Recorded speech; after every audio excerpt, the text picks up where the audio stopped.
Sa previous episode, si Deezer ay isa sa mga mandirigmang tumalo sa malaking dragon. Siya ay may kakayahan na i-defuse ang iba't ibang klase ng magic attack, gamit ang kanyang kakayahan. Nang matalo na nila ang dragon, doon ay huli na nilang nalaman na ang dragon pala, ay nagtataglay ng malaking mana storage na gumagawa dito na sumabog ng malakas. Sumabog ito at lahat sila ay na-wipe out dahil sa di nila makayanan ang labis na lakas ng pagsabog. Nabuhay muli si Deezer na may alaala ng nakaraan at gagawin ang lahat upang maligtas niya lang ang mga kaibigan niya. Sa pagpapatuloy ng ating recap, pumunta sina Deezer at Prem para kunin ang espada ni Prem at namangha masyado si Deezer na makitang lahat ay talagang katulad ng kanyang naaalala noon. Dumating sila sa isang nakakahinalang eskinita papunta sa pawn shop at maingat silang nagtungo doon. May karatula sa harap ng tindahan na nagsasabing walang mga refund sa kahit ano pa ang dahilan. At nagtaka si Deezer kung bakit sobrang obsessed ng mga tao dito sa pera.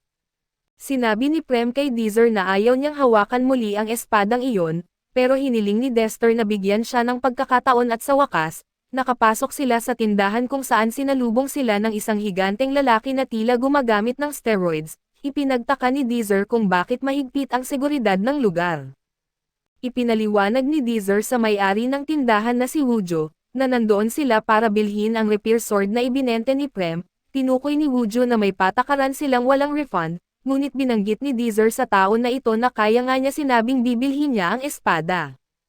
Inulit ng lalaki na walang halaga ang repair bilang espada, kaso ikinagulat ni Prem nang ihayag nito na alam niyang may kakaiba dahil magaan ito at may ideya si Woojo kung ano ito talaga, at ipinakita ni Deezer ang kanyang talino dahil alam na niya na ito ay tinatawag na Coven. At nakita niya ang isang katulad nito noong ibinigay ng lalaki ang isang hikaw sa kanyang kasintahan. Ito ay ginagamit ng mga maharlika para magbigay ng regalo sa kanilang minamahal tulad ng isang kahon, pero sa kasamaang palad para sa tao na ito, hindi niya mabuksan ang kahon. Pagkatapos, ikinagulat nilang ihayag ni Woojo na nagkakahalaga ang espada ng 40 na pilak, pero galit na galit si Prem dahil ibinente niya lang ito sa lalaki ng 3 pilak kahapon pa lang at bukod pa doon, hindi rin niya sinabi kay Prem na ito ay isang Coven. Tinuro ng tamad na lalaki na si Prem lang ang nagutos sa kanya na tansyahin ito bilang espada, kaya ginawa niya at 3 pilak lang ang halaga nito bilang espada at ngunit ngayon, ibinebenta niya ito bilang isang Coven at ang halaga nito ay 40 pilak na. Inisip ni Prem na lubos na madaya ang lalaking ito. Ngunit naintindihan ni Deezer na negosyo lang ito at binayaran ang 40 pilak. Nagtaka ang lalaki at gusto pa niyang singilin ito ng mas mataas, pero ipinaliwanag ni Deezer na iyon na ang pinakamataas na kanyang kayang ibayad. Ipinaliwanag ni Woojo na hindi sapat ang pagtingin lang dito at hindi ito mabuksan ng isang amateur na tulad niya. Hindi alam ng lalaking ito na kausap niya ang bida ng kwento at nakita natin na ginamit ni Deezer ang kanyang natatanging mahika para mabasa ang nakatago na sulat.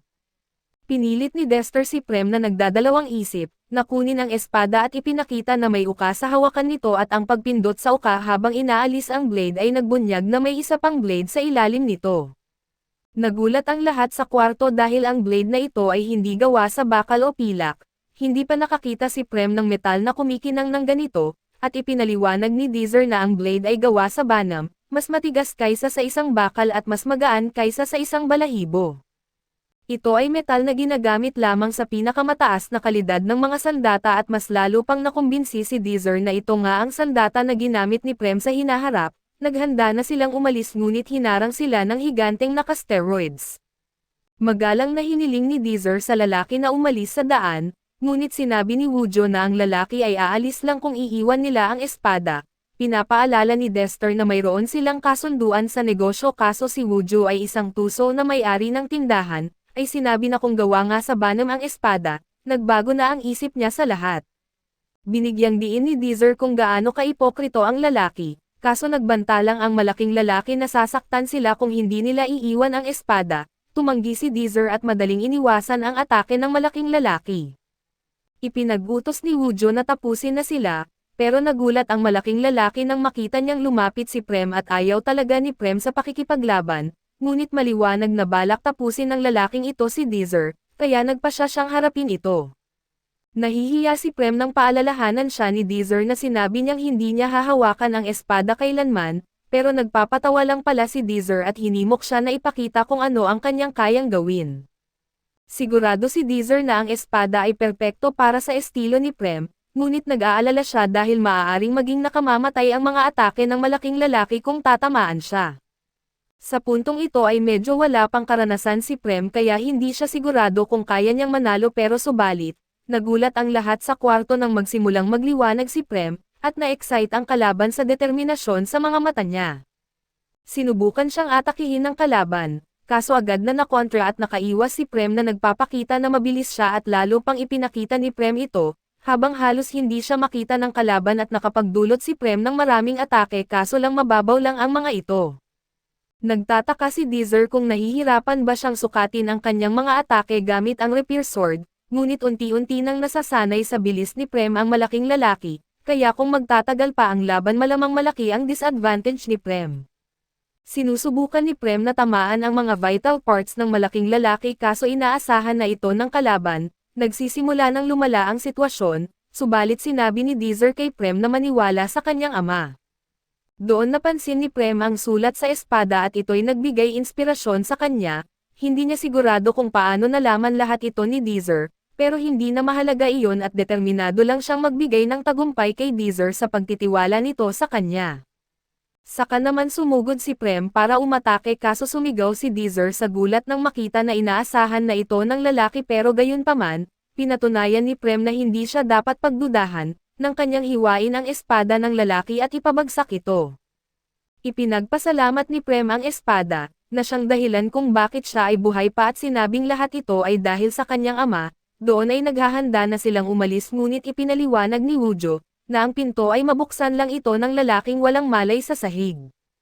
Iginiit niyang iwan nila ang espada, ngunit nagulat siya nang hiwain lang ni Prem ang pinto para makalabas at sa kanilang pag-uwi, huminto sila para kumain at pinasalamatan ni Prem si Deezer sa lahat ng ginawa niya para sa kanya. Binanggit ni Deezer na walang problema iyon at natural lang na tulungan ang isang kaibigan kapag nasa kagipitan, naguluhan ang ating nakakatawang bida nang biglang umiyak si Prem, at nagtataka kung baka mali ang binili niyang pagkain. Ipinaliwanag ni Prem na umiiyak siya dahil dati siyang nawawala at walang pag-asa, pero ngayon ay mas mabuti na ang lahat at mayroon na siyang kaibigang itinuturing siya. Lubos siyang masaya at nagpasalamat sa kanyang mga magulang habang balak niyang sundin ang mga salitang iniwan ng kanyang ama. Nakita natin na isinulat ng kanyang ama ang mga salitang, para hindi maligaw ang aking batang lumalaki sa espada, sa eskwelahan, patuloy na masigasig na nagsasanay si Roman at ipinapakita ang kanyang husay sa pagkontrol ng bola, na ngayon ay kaya na niyang ihinto mismo sa gitna ng bilog. Nagdiwang siya pero mabilis na napagtanto niyang mag-isa lang pala siya. Sinubukan niya ang hamon na orihinal na ibinigay sa kanya ni Deezer, at labis na natuwa nang magawa niyang ilagay ang lahat ng kanyang wind attack projectiles mismo sa gitna ng target. Pagkatapos, naghihintay siya para makipag-usap kay Dante at narinig niya ang mga tao na nang-discriminate sa kanya dahil nasa beta class siya. Nang magkita na sila ni Dante, mabilis niyang kinain ang masarap na pagkain at sabik na hinihintay ni Dante ang kanyang desisyon tungkol sa pagsali sa kanyang party. Bago pa man siya makasagot, inakala na ni Dante na tinanggap niya ito at inihanda niya na dalhin si Roman upang makilala ang iba pang miyembro ng Blue Moon, pero syempre, labis na nagulat si Dante nang ibigay uli sa kanya ni Roman ang regalo na ibinigay niya. Hindi niya maunawaan ang nangyayari dahil sa pagkabigla, at ipinaliwanag ni Roman na hindi lang dahil sa ayaw niyang makipag-date sa kanya, kundi dahil sumali na siya sa isang party sa beta class. Hindi makapaniwala si Dante at inakala niyang nagbiro lang si Roman, ngunit seryoso ito at sinabi ni Roman na noong una ay hindi niya nagustuhan ang party na inaniban niya ngayon, pero nagbago iyon dahil tinutulungan siya ng leader na mag-improve ang kanyang skills. Ipinapaalala niya kay Dante ang sinabi nito dati na ang mga commoners ay basura, ngunit hindi binawi ni Dante ang kanyang pahayag at sa halip, mas lalo pa niyang pinatibay ito. Inihayag ni Roman na dati siyang commoner, na ikinagulat ni Dante at inisip na biro lang iyon at sa muli, seryoso si Roman kaso sinabi niyang ayos lang lahat ngayon dahil may mga tao siyang kasama na hindi siya titingnan sa paraang ginagawa ni Dante. Sa wakas ay naunawaan ni Dante ang mensahe, binanggit niya kay Roman na kung alam lang niyang commoner siya, hindi sana niya inanyayahan ito at doon ay natapos na ang kanilang pag-uusap pero may huling sasabihin si Roman. Inihayag niyang balak ng kanyang party na ma-promote sa Alpha Class, na magiging kaaway nila si Dante at nagalit si Dante at nagbanta na dudurugin niya silang lahat at babalalang ni Roman, na huwag maliitin ang kanilang grupo at umalis siya. Nagdulot ito ng sobrang galit kay Dante, higit pa sa inaasahan ng sinuman, tila ba siya'y aatakihin sa puso sa sobrang inis. Ipinaliwanag ng flashback kung bakit siya labis na nagalit. Ipinakita nito ang isang pangkat ng galit na mga commoner na sinira ang kanilang tahanan at hinihingi ang pagbitay sa kanyang ama at dahil sa tindi ng kanyang galit, nasaktan niya ang sarili na nagdulot ng pagdugo, at nagsumpa siyang wasakin ang mga maruruming commoner. Kaso dito na nagtatapos ang ating recap, salamat sa inyong panonood hanggang sa muli.